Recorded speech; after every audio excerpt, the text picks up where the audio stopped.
The 13th of May 2022. Welcome to News Night here on Metro TV. I am Annie Fompof. We're live from the Ikuabuahima studio at North Ridge. You reach us also on social media. It's Metro TV Ghana on Facebook, Metro TV_GH on Twitter and Instagram. Follow us on channel 277 DSTV. We take a look at the headlines of stories coming up.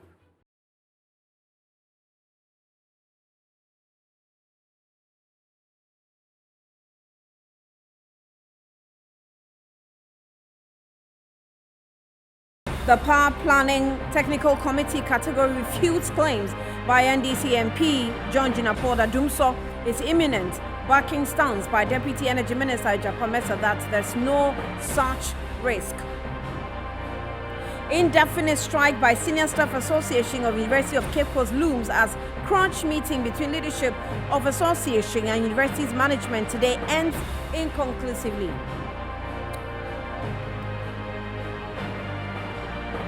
And at least 10 Nigerian cabinet ministers resigned to pursue their political ambitions ahead of 2023 general elections. Interesting times ahead. We'll bring you details of that in subsequent bulletin.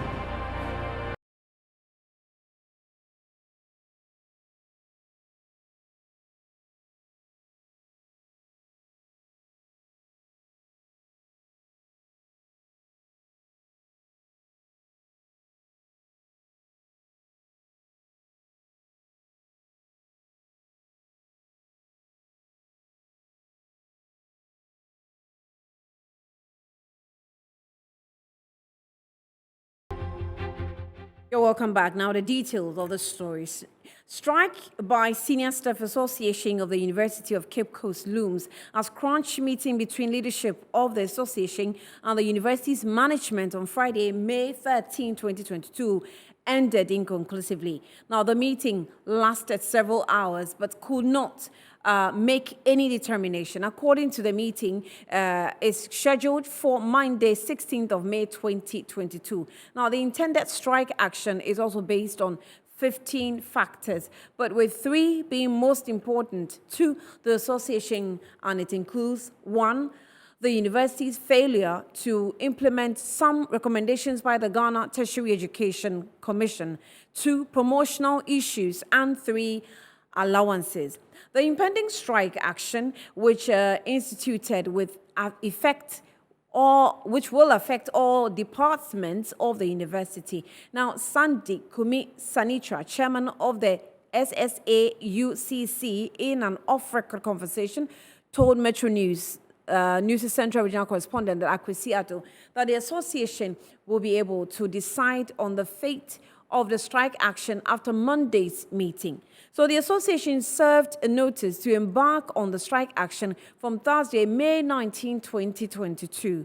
Now, correspondent Akwesi Addo also joins us with more on this development. Akwesi, thank you for your time. Good evening, and you're welcome.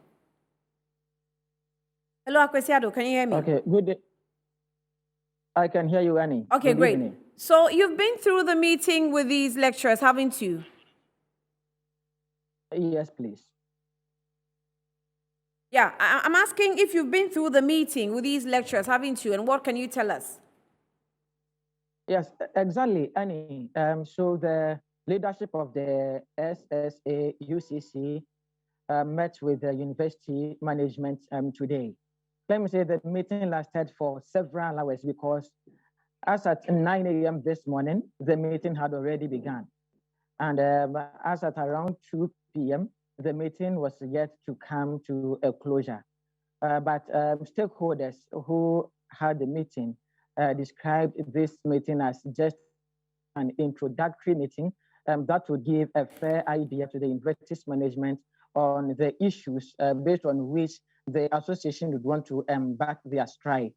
But the meeting, let me say, ended inconclusively because the matters as discussed today were not properly appreciated by both parties. Now, I did spoke to Sandy Sanitra, who is the chairman of the association, and then he says that they would be able to make a full determination as to whether they would embark on their strike action as scheduled for Thursday, May 19th, or rescind their decision, but that would depend on the outcome of the meeting that will be held on Monday. Now, should this strike action commence fully, all departments of the University of Cape Coast stands to be affected, because we do know that senior staff association consists of, administrative staffs, and then as well as senior lecturers, drivers of the university, and then some health officers who also work at the university. So it is going to affect administration and then academics as well at the University of Cape Coast. That's if the strike comes off on the 19th, that has been threatened. Can you please come again? You're saying that it's going to be affect lectures activities or schools activities. I'm saying that's if the strike comes off on the 19th, as they have served the notice. Yes, should the strike comes off on 19th, as it's been scheduled by the association, all departments of the university stands to be affected, because we do know that we have senior lecturers, we have senior drivers, we have some members of staff who are senior administrators at the university. You see, as it has been encompassed in about 3 areas that are being the main reasons for the strike action, let me say that it also includes some reasons, such as the university's failure to have senior staff members to be conveyed by the university's vehicles to the university campus for work. That forms part of the demands that are being made by the Senior Staff Association of the university. They have also mentioned that GTech institute some policies that should have been adopted by the University of Cape Coast. But as of now, the university management has failed to implement those policies, even though some other universities in the country have already implemented those policies in their universities. So let me just finally find out from you, how long have they been trying to, prompt leaders about these implementations or recommendations that, has actually yielded no results? So according to Sandy Sanitra, chairman of the Senior Staff Association of UCC, who spoke to me, he said that they've been trying to engage university management, trying to have them implement those policies for several months, but it appears to be that the university's management haven't heeded to their call until their recent threat to embark on a strike action. So it's taken several months. Right. Akwesi, thank you so much for the updates. Kindly follow through. We'll see how Monday also will go. So Akwesi Addo is our Central Regional Correspondent. They're giving us details of what's happened now. Let's do some other stories. Still on schools, but now, basic education. The National School Feeding Caterers Association is demanding an increment in the school feeding grants following the skyrocketing prices of food items. According to the caterers, food prices have increased multiple times now, but the government still pays 97 pesos per plate, making it extremely difficult for them to continue cooking and for the pupils and students in various schools. Speaking at a press conference in Accra, the public relations officer for the National School Feeding Caterers Association, Adizetu Amanua Ankara, called on President Akufo-Addo to instruct the appropriate authorities to address their concerns immediately. She also decried the lack of communication on the matter. Are we going to get the increment or not? Are they on it? We want to know. We want them to tell us something. They should come out and tell us something. Adizetu Amanua Ankara, however, said they expected a positive response from government. The Ghana School Feeding Program is an initiative of the Comprehensive Africa Agricultural Development Program Pillar 3. It seeks to enhance food security and reduce hunger in line with the United Nations Sustainable Development Goals on hunger, poverty, and malnutrition. Power, he said power something.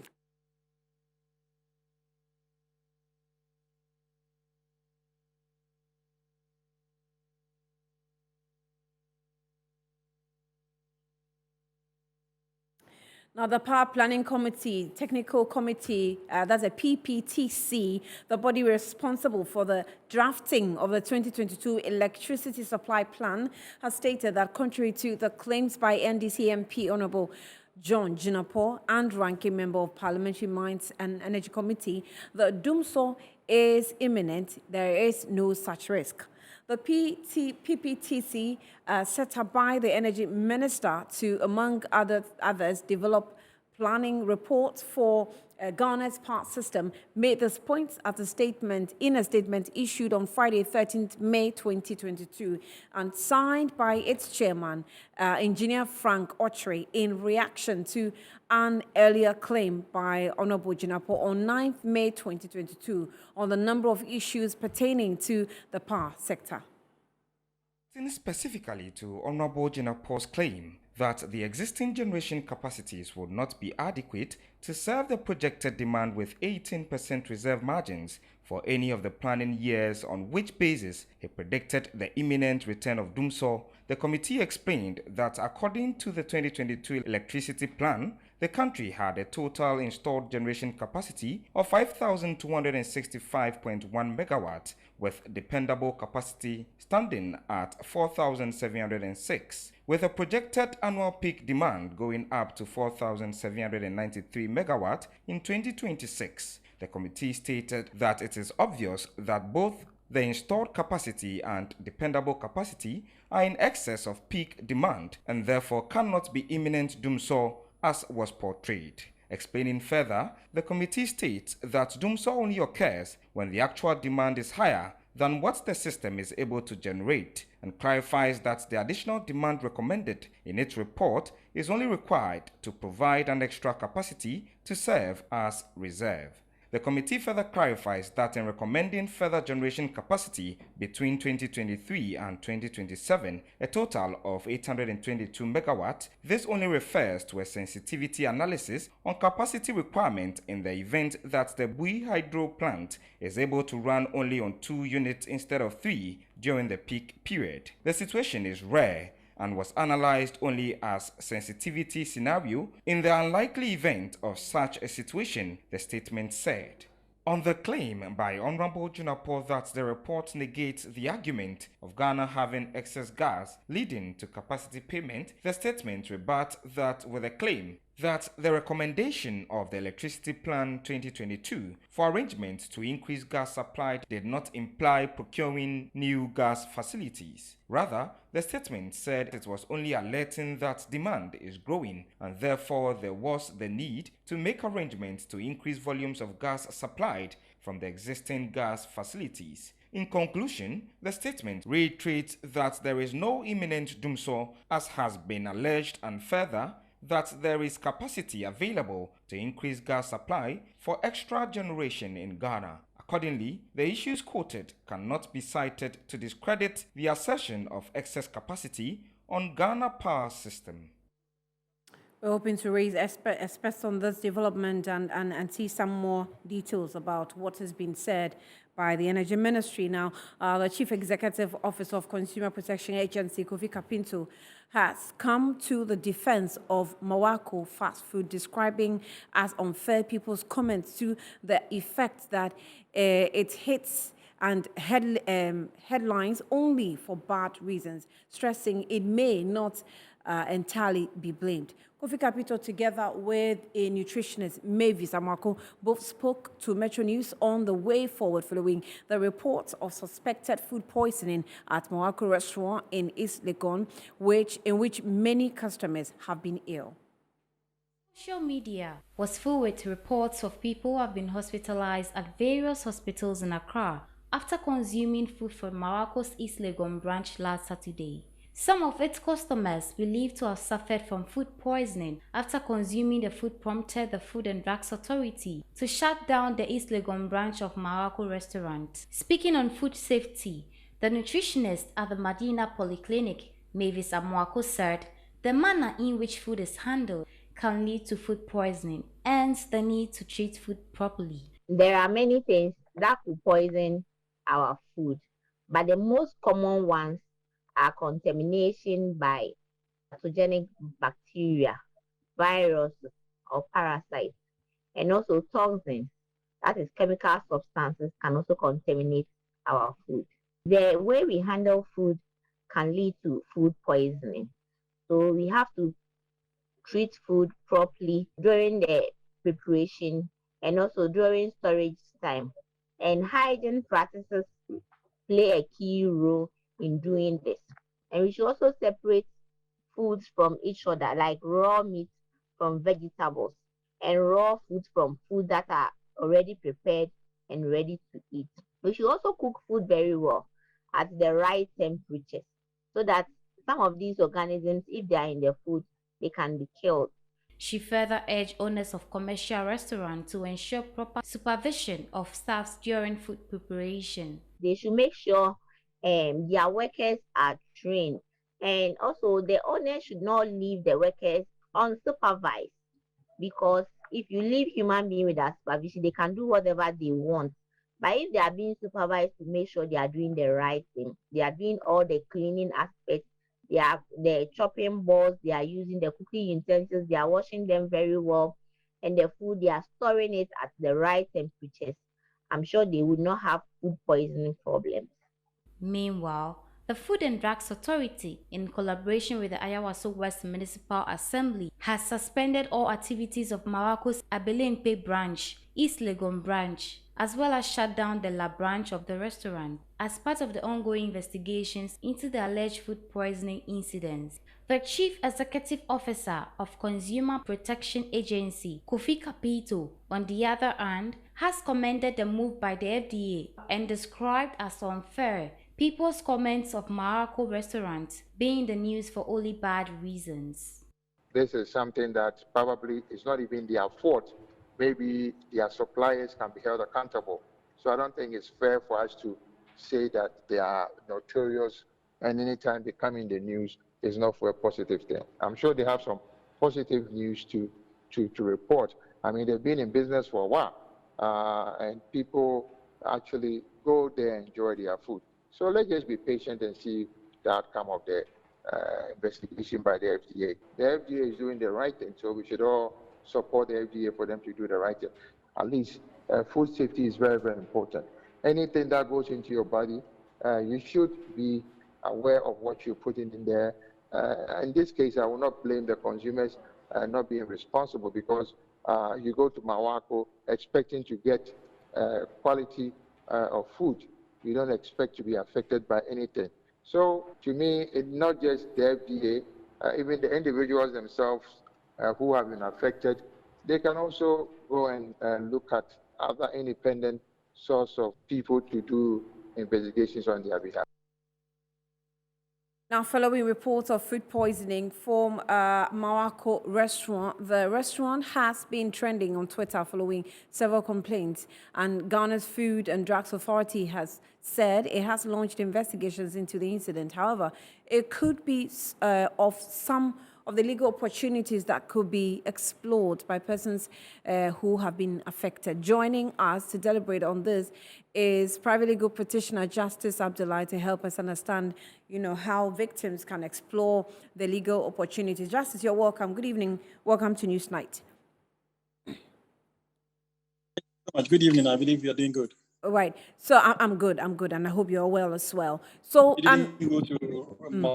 right. So how do you respond to, people suggesting to victims that they should explore legal opportunities? Is this something that we should, be so much interested in as a country? Because it looks as though sometimes these things customers are taking for granted, and we do not take opportunities of the legal, doors that are opened for us. Indeed, this is a mass sort of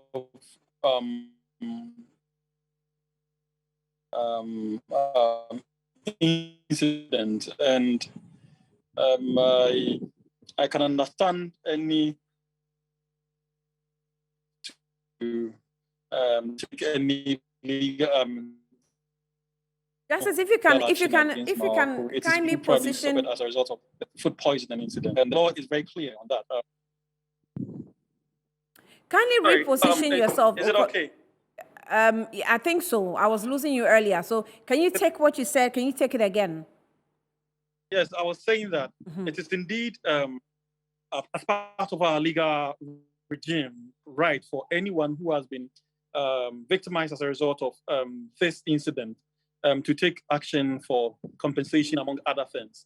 But it shouldn't just be left with those individuals to take such action, because under the Food and Drugs Board Authority's regulations, they do have the right to take criminal action against Mawako, assuming it is indeed found that they caused these mass diarrhea, among other diseases that victims are going through at the moment. So, because before any person manufactures food or drugs or anything, Food and Drug Board has serious regulatory roles to play with the safety of food and the hygienic and wholesomeness of any food or drug that is produced or manufactured or sold to the public. And so there is the criminal element of it, and then the individuals also have their civil right to pursue compensatory actions against Mawako. So these are indeed within the rights of all those who have suffered as a result of this to be adequately compensated and be put to the state that they used to be prior to this incident happening. Their medical bills not having been paid, there are still other compensatory measures that ought to be undertaken. And I think if the numbers are so huge, I think it is easier for the Food and Drugs Authority to come to the aid of both sides and find a sustainable way of supporting such victims. Do victims have to wait for the outcome of the Food and Drugs Authority, or they can on their own, trigger their legal procedures? Indeed, victims do not need to wait for anyone. If you are a victim and you are certain about the incident, and your medical reports suggest was a particular food that you ate from a particular branch that occasioned the events that you're undergoing presently, it is so much easier for you to pursue your individual line of action, because others may not be interested in pursuing any legal action against Mawako. But you may be, possibly for your peculiar reasons, you may want to take this action against them. And you are completely within your right. You do not need to wait for a class action in order to be able to assert your authority, your right over Mawako.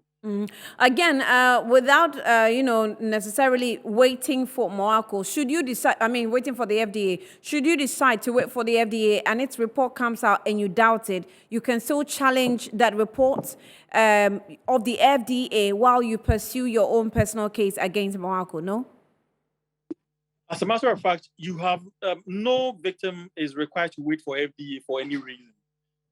Because if you have indeed suffered the incident that is alleged to have occasioned the hospitalization, the medical report will clearly show whether or not yours was medically, it was as a result of the food that you took or something else. And so it will be very easy. And the last time you took that food can also be ascertained. And you'd always have a receipt showing, linking you and Mawako, and at the time and the place and the spaces, all these will be available. So you, as you are a victim and you are self-evident with all these additional information that I've just mentioned, if they are available, you do not need to wait for FDA for any reason, because these are pieces of evidence that put together will be enough to complete a successful suit. In fact, to sustain a successful suit against Mawako.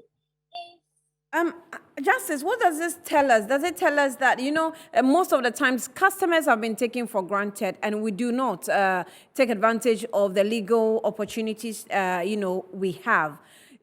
Do we now have to look into that space going forward? Indeed, we have been taken for granted for a very long time. It is not, it's not a recent event.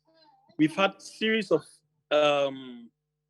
trade practices that suggest that if a person, for instance, buys an item, those items were not returnable. If it turns out that those items were not good enough or were not fit for purpose. These things have happened several times in our lifestyle. And so I think what we need more is the education to conscientize ourselves that some of these trade practices, our domestic trade practices, are not actually, they are practices that probably have nothing to do with the law, but rather with persons not respecting customers, in particular Ghanaian customers. Right, right. Justice Abdullah, we'll leave it here. Thank you for your time. So it is indeed true to say that maybe an incident that will serve as a clarion call for all of us to possibly assert our rights as customers. This may be just one of such incidents, Right. but there are so many of such incidents happening, from the public services to private individuals doing business with Ghanaian. We are suffering so much from these things. And take any public service, the electricity, water company, DVLA, almost every single institution that you can mention, there is some form of serious disadvantage, serious disrespect for the client who patronize some of these services. And it is high time we all stood up and indeed voiced out our concerns and assert our rights where they need be. Right. Thank you. I'm grateful for your time, Justice Abdullah, who is a legal practitioner speaking to us on the Mawako development. And so if you have a victim in your house, well, the ball is in your court. You're still watching Newsnight here on Metro TV. It's time for us to take a breather. I'll be back shortly with some more stories.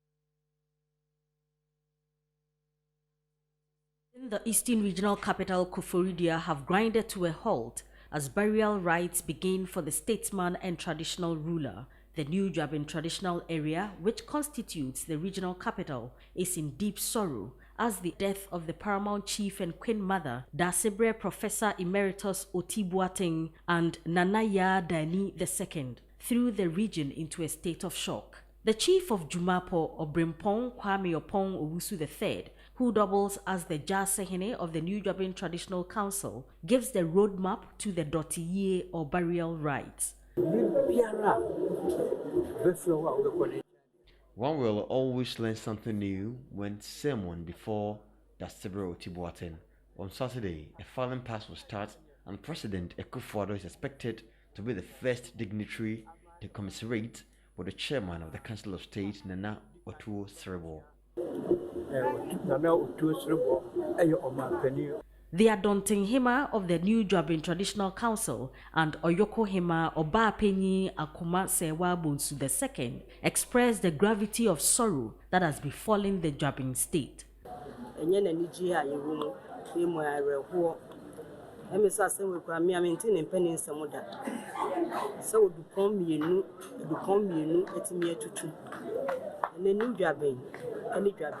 It is rather a state of mourning for Jabin because the death of a paramount chief and his queen mother is unheard of.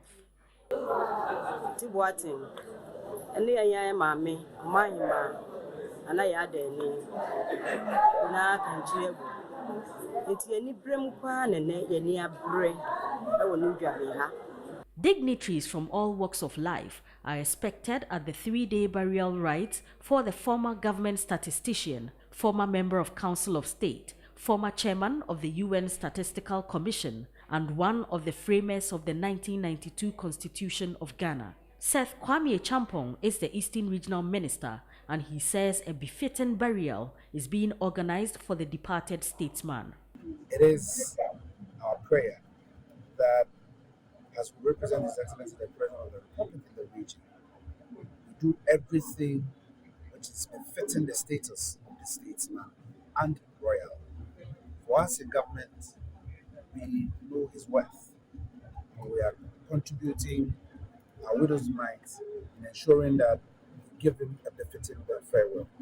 I know definitely my boss will be here with his team from the presidency to honor the family as we bid final welfare to the great royal Jabi. As has been announced earlier, schools within the traditional area have been closed till Tuesday, May 17, 2022, with a security beef up to ensure a smooth burial rite.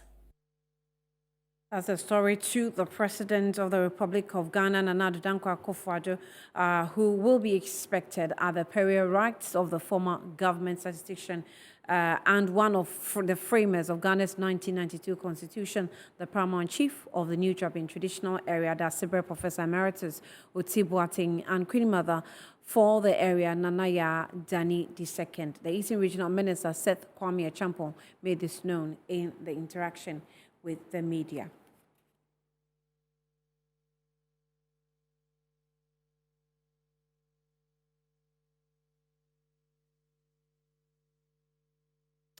Now, the executive director for the West Africa Center for Counter-Extremism, Mutare Mumuni Mukhtar, has said that Ghana is not positioned well when it comes to being susceptible to terrorist attack, but it is certainly well placed to focus on the preventive measures. His remarks comes in the wake of imminent threat of terror attack in Ghana following the killing of 8 soldiers in neighboring Togo in attacks this week and consequent preventive measures taken by the national security. There's more in the following report. Barely a week ago, the West African Center for Counter-Extremism issued a strong signal that Ghana faced a high risk of terrorist attack in the wake of political unrest in the Sahel and parts of West Africa. On Wednesday, 8 soldiers were killed and 13 others wounded in a suspected terrorist attack in neighboring Togo. Meanwhile, Ghana's Defense Minister Dominic Nitiwo has stated that the sub-region in the last 3 years had suffered more than 5,300 terror-related attacks, claiming around 16,000 lives. Executive Director of the West African Center of Counter-Extremism, Mutaru Mumuni Mukhtar, in a follow-up interview stated Ghana isn't positioned well, but it is still in a good place to focus on preventive measures. He mentioned that currently the government has to create a good rapport with the local community through timely sharing of information and adequate awareness creation. We are still in a good position to cultivate not only combat and security measures, but to cultivate the support and goodwill of the local community to ensure timely sharing of information, to ensure that we engage in adequate awareness creation and education in terms of what it means to be radicalized, what are the signs in terms of violent extremist attacks or plans of attacks. How do we work with local security agencies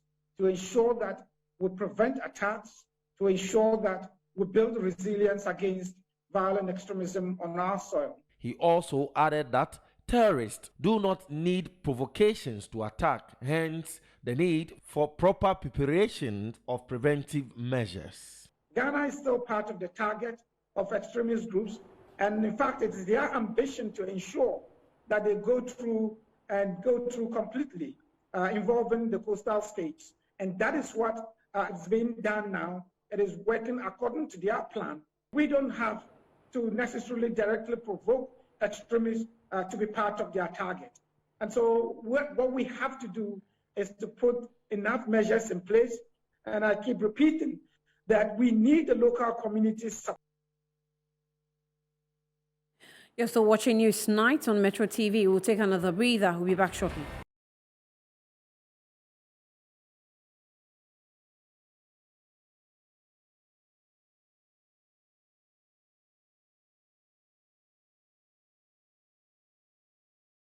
All right, you're welcome back to News Night. It's time for us to take some business updates, and Kenneth Chessy is standing by. Ken, you're welcome. Good evening. Very much, Johnny.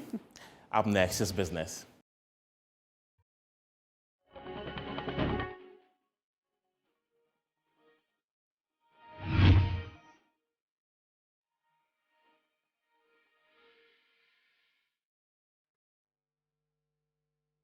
My name is Kenneth Jesse. In business tonight, the Ghana Export Promotion Authority, in collaboration with the International Trade Center, is organizing the 13th World Trade Promotion Organizations Conference in Accra from 17th to 18th of May 2022. The conference will throw more light on the importance of international trade and its benefits to businesses.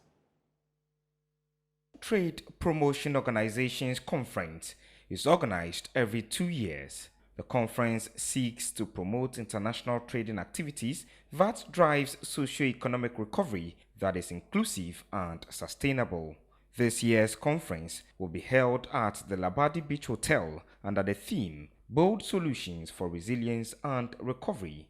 Speaking at the conference launch, the Executive Director of the International Trade Center, Pamela Cook Hamilton, highlighted the importance of the conference to Ghana and other countries. We launched this conference at a time of major global upheaval.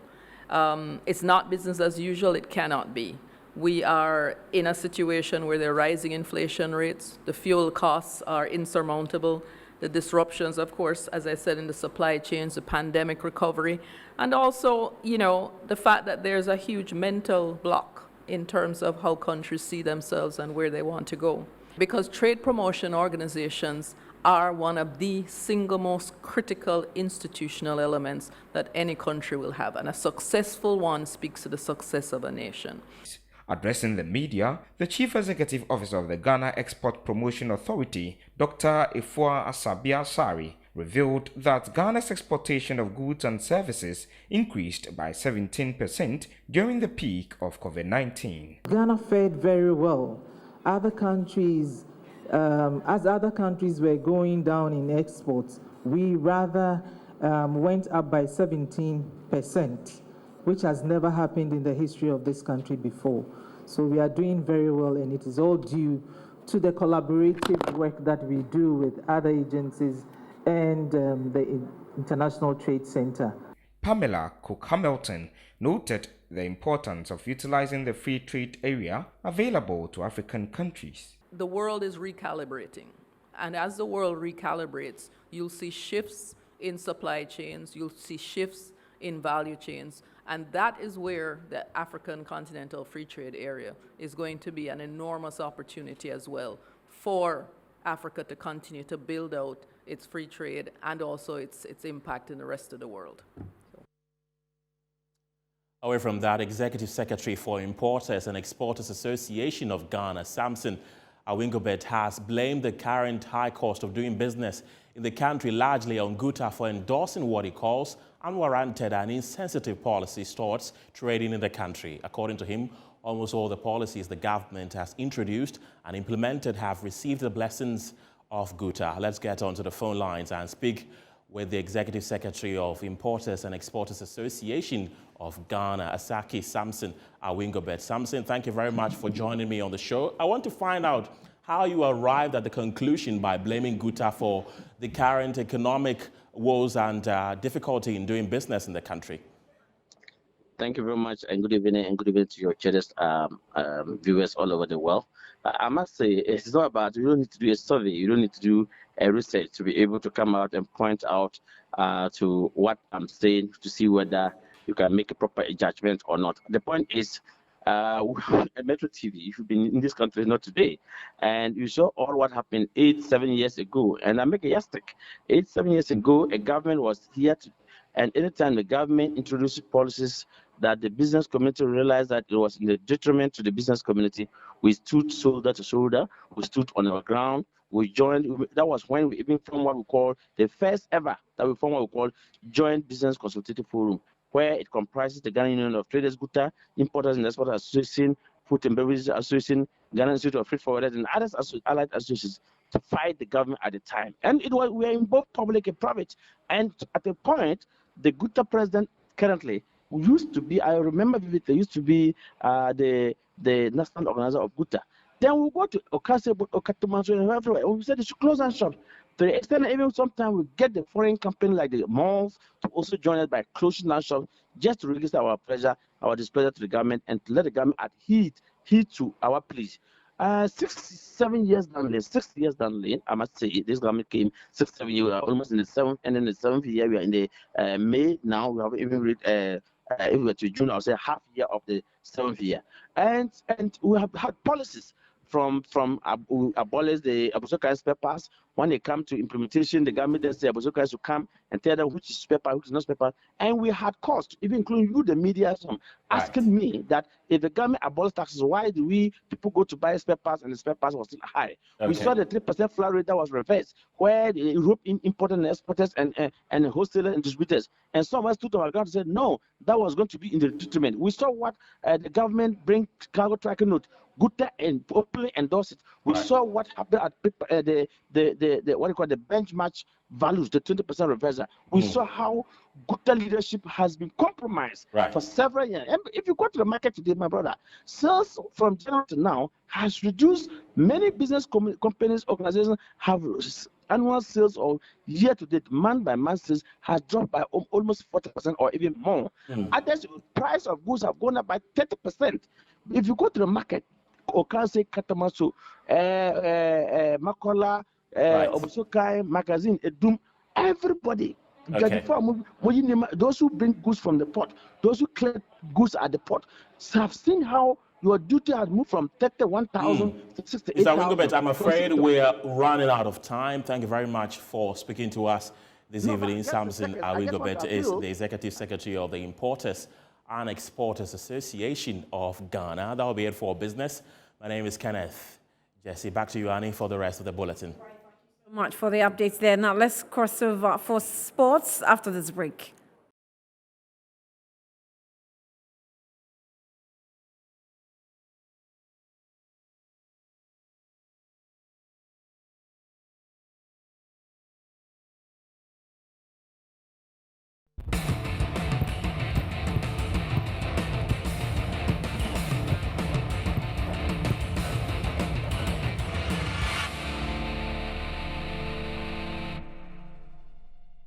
It's time for sports. My name is Phil John Quartet. Let's focus on tennis because the South African Challenge Tennis Championship ended yesterday with a quite interesting scene at the Accra Lawn Tennis Club. We spoke to the South African High Commission here in Accra and the president of the South African Chamber of Commerce.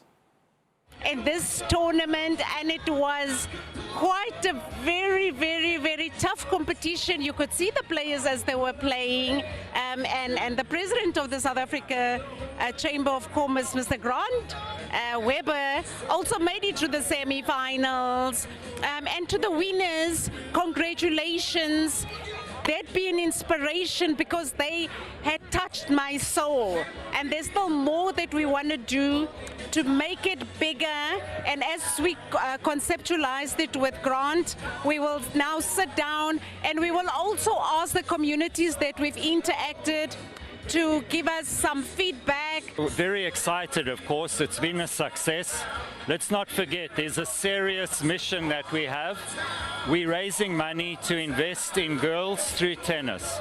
So the fun is out of the way. It's now down to the serious work of being good corporate citizens in Ghana. And we're going to build a big program with the Ghana Tennis Federation to invest in scholarships for girls and excellence in tennis as well. Starting at grassroots, but we're going to work with the Tennis Federation and we're going to try and ensure that not only are we here to make a profit, but we are here to be good corporate citizens. Take it to the Ministry of Trade and Industry, recognizing the powerful contribution that this can bring to the Ghanaian economy. We'll be in full support and we'll be in full attention. Well, that's it for sports. My name is Phil John Quartet. We're standing by for the latest in showbiz. Thank you, Phil. It's time for entertainment news.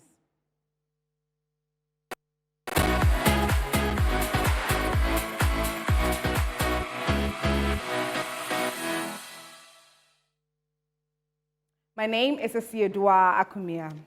Now, winner of Best Rap Performance at the recently held VGMAs, Lyrical Joe paid a surprise visit today on Entertainment Review.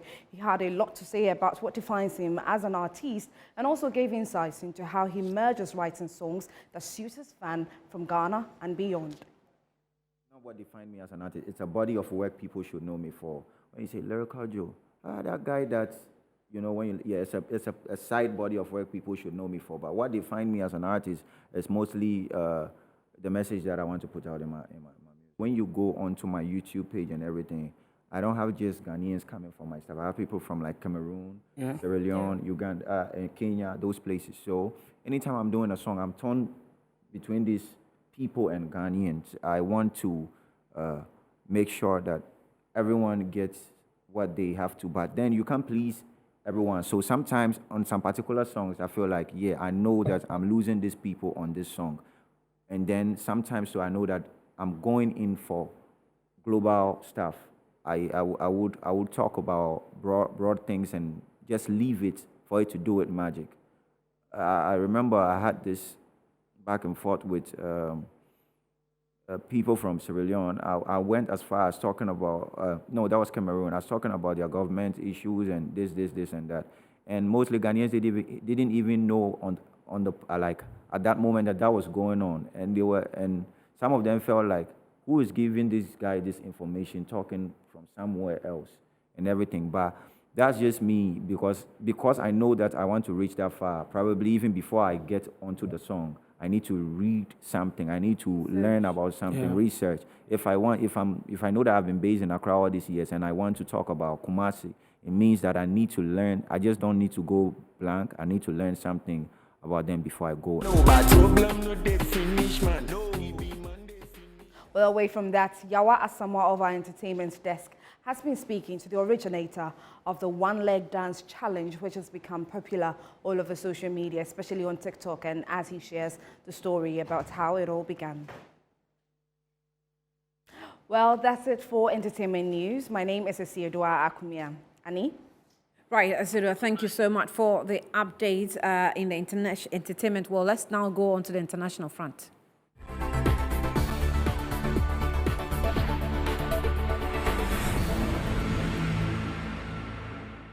And at least 10 Nigerian cabinet ministers have resigned in order to pursue their political ambitions ahead of 2023 general elections. President Muhammadu Buhari has promised that the replacement will be made as soon as possible to ensure that citizens' needs are met. Buhari had earlier this week ordered members of the Federal Executive Council who have expressed interest in succeeding him in 2023 to quit immediately.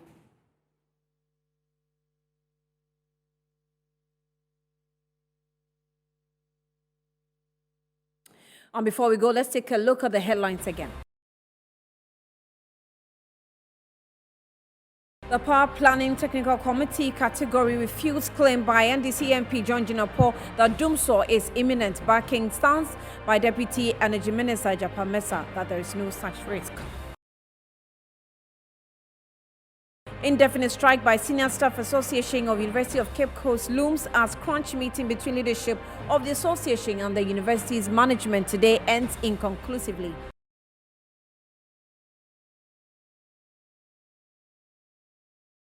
Consumer Protection Agency comes to the defense of Morocco's fast food, describing as unfair people's remarks that it hits the headlines only for bad reasons, stressing that it may not entirely be blamed. President Akufo-Addo to pay last respect to former chairman of the UN Statistical Commission and paramount chief of the New Jobin traditional area, late December Professor Oti Boateng, as his final funeral rites begin.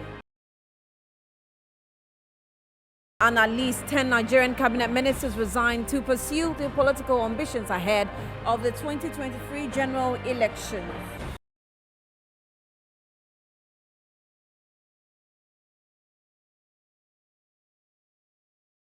And that's by way of Newsnight. This evening we came to live from the Akua Boahima studio from Northridge. It is also the final news during the week, but of course over the weekend all other news stories will come your way. So stick to Metro TV as we update you with what happens in Ghana and outside Ghana. My name is Annie Fampofu. Thank you for watching. Have a good night and have a good weekend.